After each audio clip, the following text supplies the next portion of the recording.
All right, my name is Dan, and I have finished the first 4 books of the series. If you haven't read the first 4 books, and this is going to be a spoiler thing. I'm going to be going through Midnight Tides, at least giving some reactions as I go. I do want to dedicate a full sort of episode, however long this is going to be, for the prologue, though, because these prologues mean a whole lot. I've recently kind of come to know that a lot of people skip prologues, and not even in just this book, but in every book. And I think, why would you do that to yourself? Why would you do that?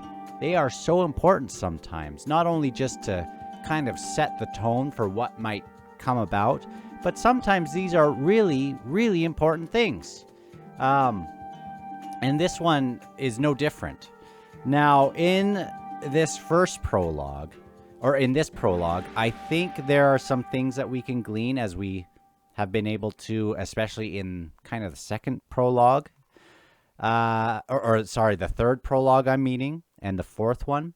We can see some themes that come about, and I want to make some predictions about what I think this book is going to be about.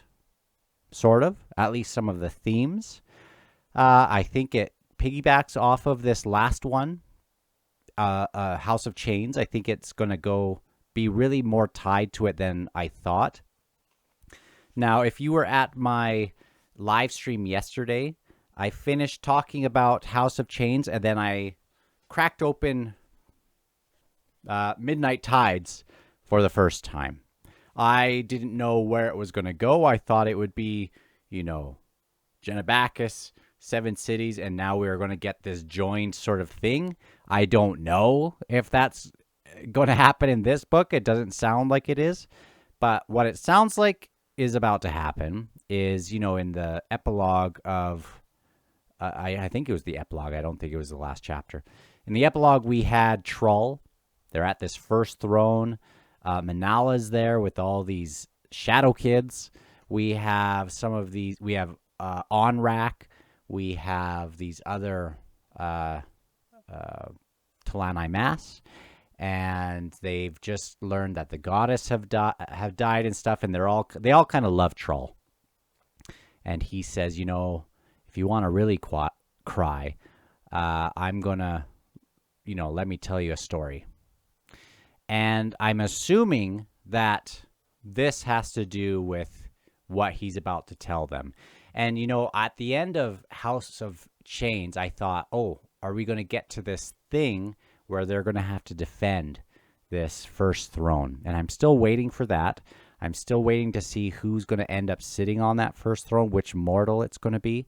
In my heart, I want it to be Trull, because everyone seems to like Trull. Even though I don't think he's made for it, but who knows? Who knows what's going to happen? I'm sure it'll be awesome. It really surprised me on the stream, going back and seeing that I only recognized Trull from the Dramatis Personae. And I'm still not even sure where this continent is that this is taking place on. I look at the map, I don't recognize anything. But, man, new place, new continent, new place. All right, so let me go to the prologue. This is another kind of short one, not as short as the fourth one and not as long as the third one. Okay, so we get back to the time of the Elder Gods. So this is way back. Now, I don't totally know if this is pre Fall of the Crippled God or after. I tend to think it's after, because of this thing that happens, and then we see someone kind of wrapped around with these chains. So I tend to think it's after, but I'm going to have to go back and see that. But it starts with this thing, and something that I've loved in these books so far.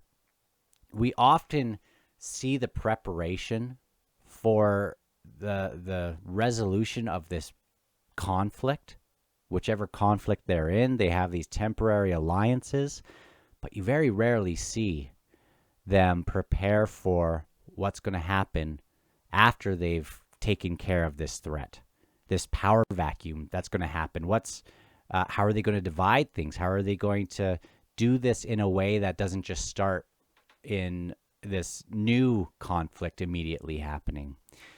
And this is what happens in here as well. So we have civil war, but also I think it's interesting, and this is part of what this book has to be about, and part of it has to be pointing at Trull, is even though there's this threat over there, we have the Tist E-Dur and the Tist Andi. They've been fighting the K'chain Chamal, and that's almost figured out, except for there's still some of them over on distant continent at Morn. We've been there. And but there's this thing where one of the biggest threats that they have to worry about are threats from within. And we've seen that in our history. Again, I keep going to the Roman history, but sometimes one person can just espouse some ideas and things that can just unravel the place. Now, previously in this series, we've had cultures that have kind of kept doing things for centuries, and they just have their traditions and things. But Karsa's gone off, and he's gained some new knowledge. He has some new values, which we hope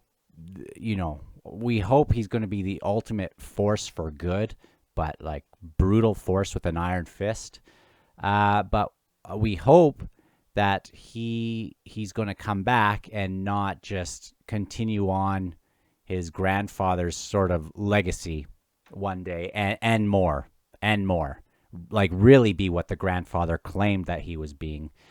A lot of this is, we hope that he goes back and he is the force to kind of give some different ideas about things. And that's where it's interesting. There's, we have the Tist Andi on one side, the dark, and then we have the light, the Lyosin, and we have the E-Dur. And I love how the E-Dur are being used here. And it sounds like they're already being used by the crippled god. Because of the chains and things. Anyway, let me go into it because I think this was an awesome thing. Awesome prologue. Now, of course, they have the fear of others. All of these cultures have this fear of others. We look at our history. We think sieging and all that is like terrible, but I mean, it was kind of siege or besieged in a lot of these places in our history. And this is what's often happening here. It's like, look at the Talani Mass versus the Jagat. They've gotten rid of the Jagat tyrant and everything, but to make sure another one doesn't rise up, we got to make sure to even get rid of the ones that are peaceful. And so there's this threat of others and trying to neutralize that threat in any way. But some of that threat, again, is pointing at Trull, I think, is this threat from within. And we can see that within cultures, but that's got to also be represented, I'm guessing, within Trull himself. Because he's not going to just, he's not going to just wake up and think this other thing. Something has got to happen with this guy.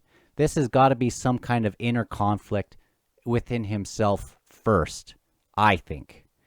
And then it'll represent in this, maybe in his family, it's probably going to be tragic, and then represent in this more global sort of thing where he probably sees all this stuff going along, these warning signs of things that aren't good. People are just going along with it, but he probably sees something that he'll go against it, and that's what I'm predicting. I mean, we've already seen kind of where it goes, but we don't really know where it goes. So, all right. So we see this guy, what's his name? Scabandaris, who is at least partly responsible for the sundering or this separating of the Warren of Shadow. And it would totally make sense that it would be the Warren of Shadow that would break.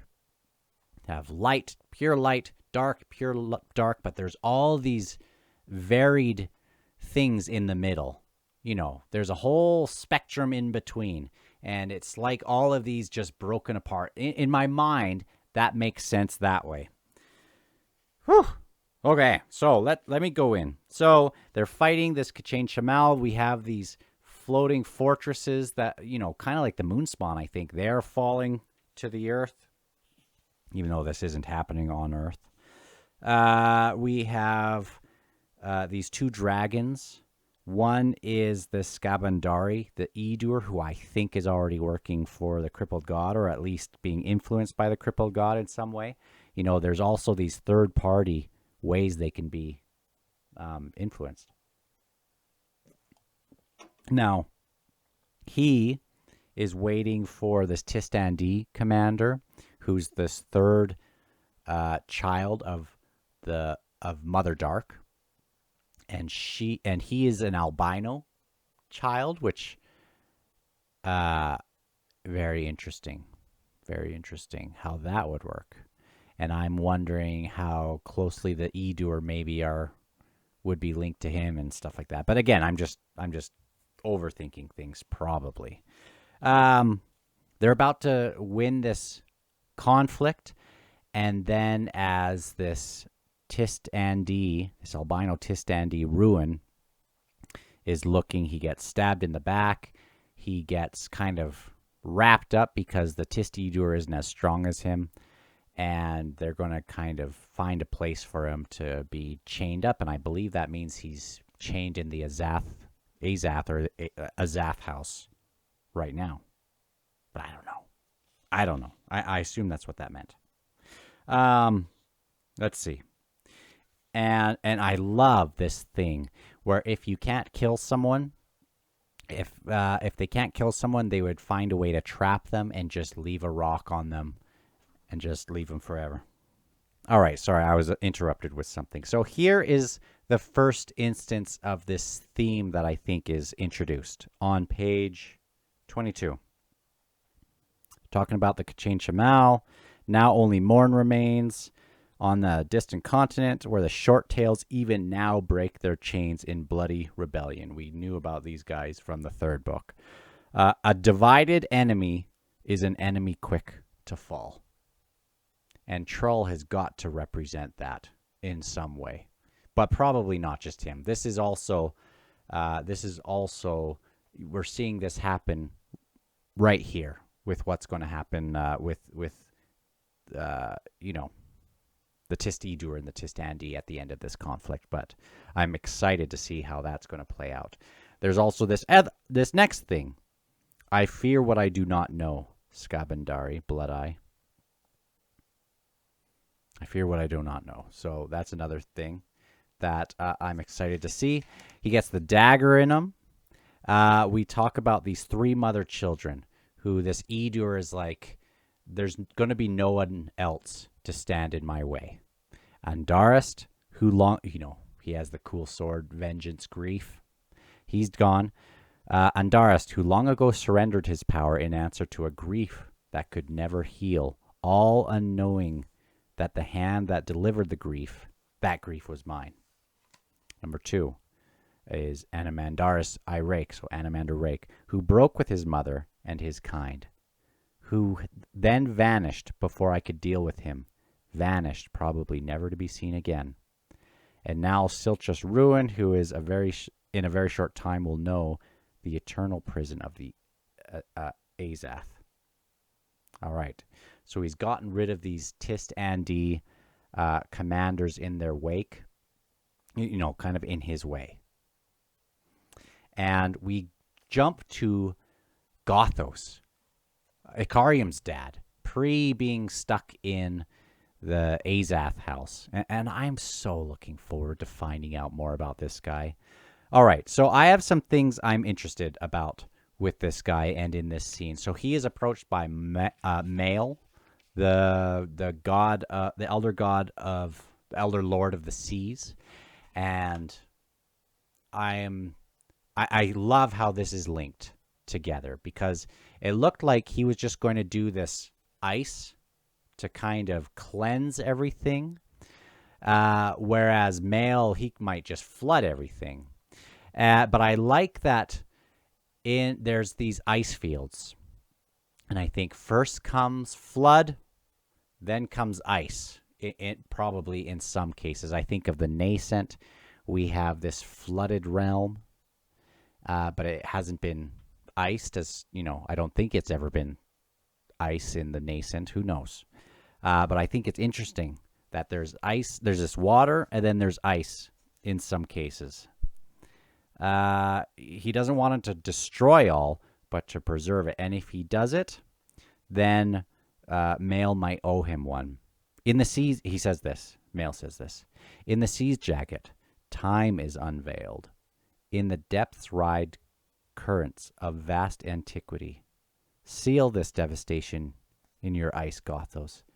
In this place, freeze time itself. I'm waiting for time to really mean more here.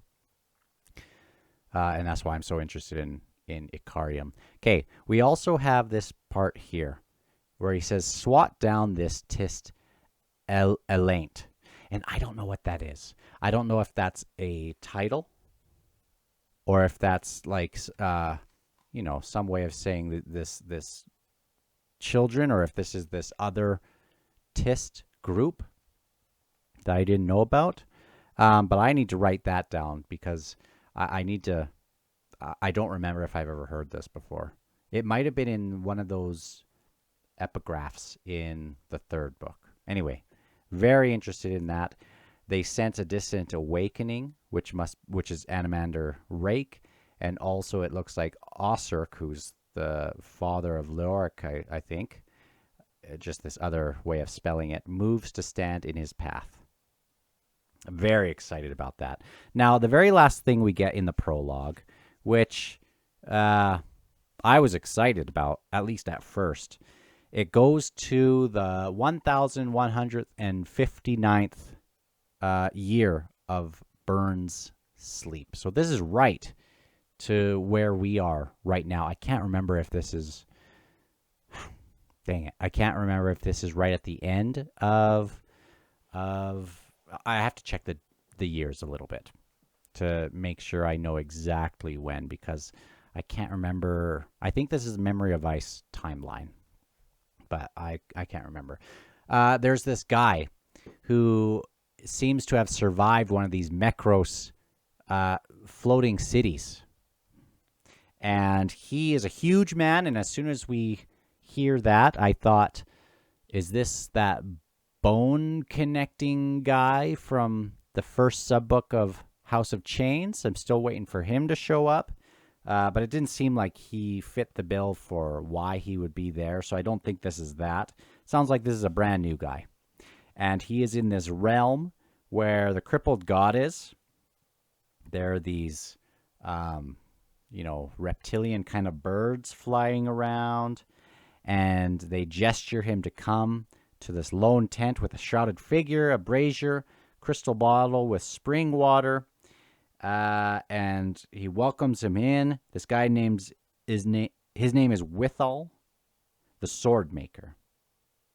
He's this lone survivor, and the crippled god wants a rad sword being made, and that just gives me goosebumps because he wants a Dragnipur probably for himself, but who knows what freaky things he's going to put into that sword.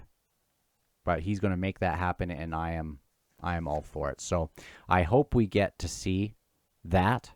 I hope we get to see. I hope we get right to the point where we ended in House of Chains in this story, where we're about to see this first throne being defended, or I hope we're about to get to that.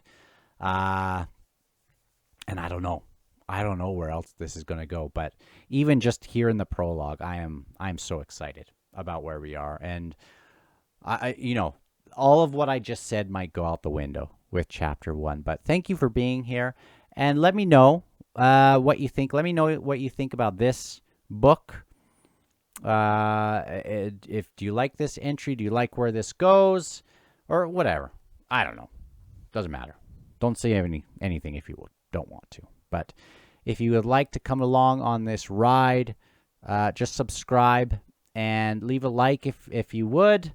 It doesn't matter, but it does help, I think, to get noticed by other people who may like this sort of thing, and share it with someone who maybe would appreciate it, who's already been through the series, or if they are just starting with Midnight Tides, maybe they could come along for the ride as well as they go through it. So I will talk to you on the next one, whenever that's going to be.